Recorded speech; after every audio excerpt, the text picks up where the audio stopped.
생각을 많이 하는 사람이 리더입니다. 그래서 좋은 생각을 하기를 원하시죠.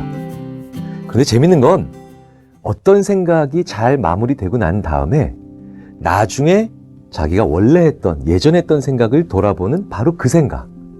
이 생각도 굉장히 리더에게는 중요한 의미를 던집니다. 이른바 생각 후의 생각이죠. 이 생각 후의 현상, 생각 후의 생각이라는 현상을 재미있게 보여주는 두 가지 현상이 있습니다. 그게 바로 확증 편향이라는 것과 범주 정보 탐닉 현상이라는 거죠. 이 두 가지를 통해서 이미 결론이 난 일들, 이미 생각을 마무리한 것들에 대해서도 다시 한번 돌아보는 리더의 생각은 어때야 되는가를, 그리고 그 생각이 생각 후의 생각이 어떻게 리더를 발전시키거나 혹은 생각의 함정에 빠뜨리는가를 한번 되돌아볼 수 있는 기회를 가져보도록 하겠습니다. 판단과 결론에 대한 확신이라는 것을 통해서 우리는 생각 후의 생각을 좀 더 자세히 들여다볼 수 있죠. 자, 우리는 어떤 세상에 대해서 판단을 내립니다. 그리고 결론을 내리게 되죠. 그런데 그 판단과 결론을 내리고 난 다음에 이제 일을 마무리하고 이제 이게 얼만큼 될 것인가, 혹은 이게 얼만큼 잘 돌아갈 것인가, 그 다음에 이게 얼만큼 맞았을까, 이른바 확신이라고 하는 감정을 이제 꺼내서 우리가 만지기 시작합니다. 그런데 재밌는 건 판단이든 결론이든 이것은 확신과는 구분이 필요한 문제입니다. 그런데도 우리는 많은 경우 구분을 못하죠. 자, 무엇이 다를까요? 판단과 결론은 그냥 생각입니다. 사고의 결과죠. 그런데 생각에 대한 확신과 정확도는 그 생각 자체와 상당 부분 별개의 문제고요. 그렇기 때문에 생각이 아무리 잘 된다 손 치더라도 그 생각에 대한 사후의 결과들은 얼마든지 내가 생각이 잘 된 것과는 정반대로 일어날 수가 있습니다. 다시 말해서 확신할 수 있는 생각은 정확한 걸까? 혹은 확신할 수 있는 생각은 옳은 것일까? 얼마든지 아닐 수도 있다는 겁니다. 그렇다면 이런 부담을 우리가 덜 수가 있을 겁니다. 내가 그걸 진짜 할 때는 아주 생각도 잘 됐고 그 다음에 확신도 분명했는데 이게 왜 안 됐을까?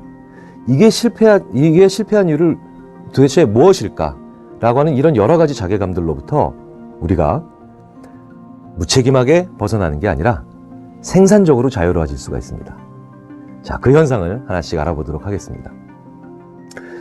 첫 번째, 확증 편향입니다. 인간은 자신의 생각을 반증하지 않습니다. 다시 말하자면 내 생각이 틀렸을 가능성을 조금도 돌아보지 않으려고 한다는 거죠. 자, 여기 카드가 4장 있습니다. 그리고 하나의 규칙이 있죠. 카드의 한 면에 모음이 있다면 다른 면, 즉 뒷면이죠. 뒷면에는 홀수가 있다. 여기 4장의 카드가 방금 전에 말씀드린 이 규칙대로 이 규칙을 만족시킬 수 있도록 정말 정확하게 제작이 됐느냐 혹은 되지 않았느냐, 이걸 살펴보려면 2장의 카드를 넘겨보면 정말 이 4장의 카드가 위의 규칙대로 제작이 되어 있는지 아닌지를 알 수가 있습니다. 자, 어떤 카드와 어떤 카드를 넘겨봐야 될까요? 같이 한번 해보시죠.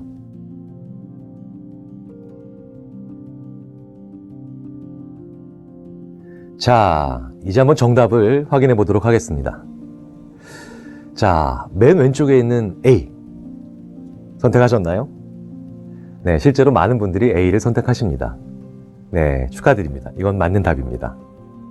자, 그럼 나머지 한 장, 그 A 옆에 있는, 즉 왼쪽에서 두 번째 있는 3을 고르셨나요? 이건 안타깝게도 답이 아닙니다. 또 다른 답은 맨 오른쪽에 있는 4를 넘겨봐야 됩니다. 그런데도 왜 4가 아닌 3을 그렇게들 많이 넘겨보셨을까요? 자, 일단 A를 보겠습니다. A는요, 내 생각에 대한 정확한 확증입니다. 규칙이, 다시 말해서 내 생각은 카드의 한 면에 모음이 있다면 다른 면에는 홀수가 있는 거죠. 그러니까 모음이 있다면 홀수가 있는지 봐야 됩니다. P면 Q이다 라고 했을 때 P가 있다면 Q가 존재해야 되는 것처럼요. 그러니까 A를 보는 건 맞죠. 자, 그런데 4를 보는 건 뭡니까? 그건 내가 가진 생각의 정확한 반증입니다. 그러니까 틀렸을 가능성을 보는 거죠. P면 Q이다라고 했을 때 Q가 아니면 P가 아니어야 되겠죠. 그걸 보는 겁니다. 자, 그런데 사람들은 내 생각에 대한 정확한 반증을 오히려 하지 않고 3을 고르셨다면 내 생각에 대한 불충분한 혹은 부적절한 확증을 시도한 겁니다. 3은 이런 거죠. P면 Q다라고 했을 때 Q이면 그건 꼭 P일 필요는 없습니다. 다른 것도 얼마든지 될 수가 있죠. 그런데도 사람들은 P면 Q이다라고 했을 때 Q이면 P여야 되지 않을까? 라고 하는 착각을 하게 되죠. 이 현상이 바로 확증 편향이라는 겁니다. 사람들은 내 생각이 틀렸을 수도 있다는 것을 얘기해주는, 다시 말해서 반증에 관련된 정보는 보지 않고 정확한 반증을 제쳐두고 오히려 정확하지도 않으면서 불충분하면서 그러면서 왠지 확증을 가장한 이런 논리들에 오히려 빠져든다는 거죠. 확증편의 현상입니다. 재밌는 건 이런 확증편향 현상은요, 이미 다 모든 일이 벌어지고 난 다음에도 일어난다는 겁니다. 더 이상 어찌 해볼 수 없는 일 대해서도요. 우리 이런 말씀들 많이 하시죠. 내 그럴 줄 알았어. 자, 내가 아이와 함께 나 자신이 놀이동산에 갑니다. 근데 내 아이가 앞에서 뛰어놀고 있어요.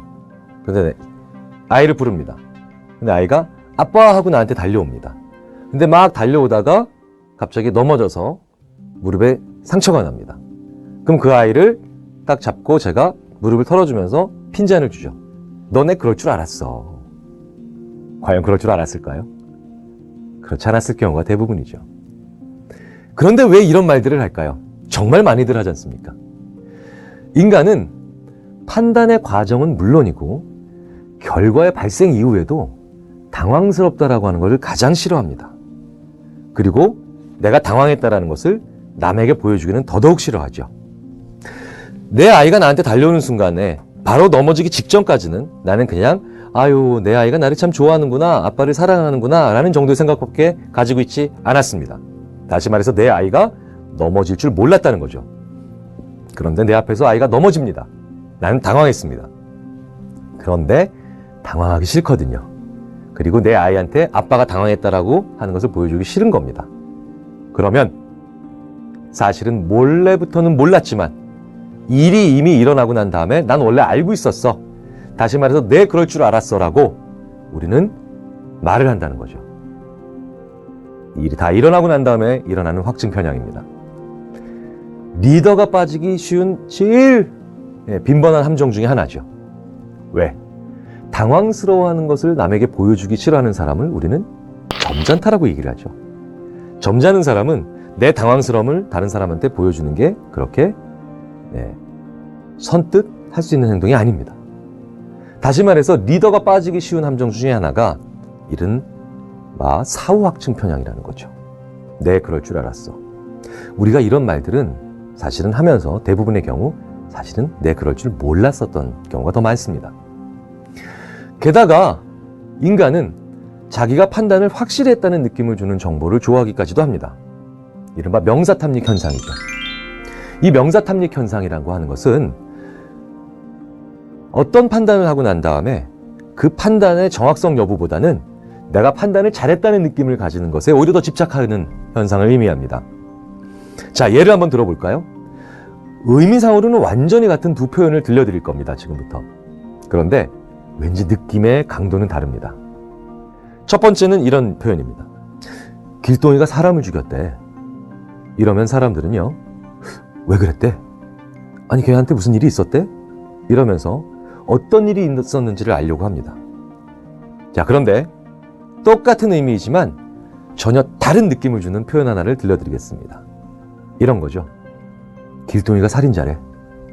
이러면 사람들은요, 단번에 단정적으로 변합니다.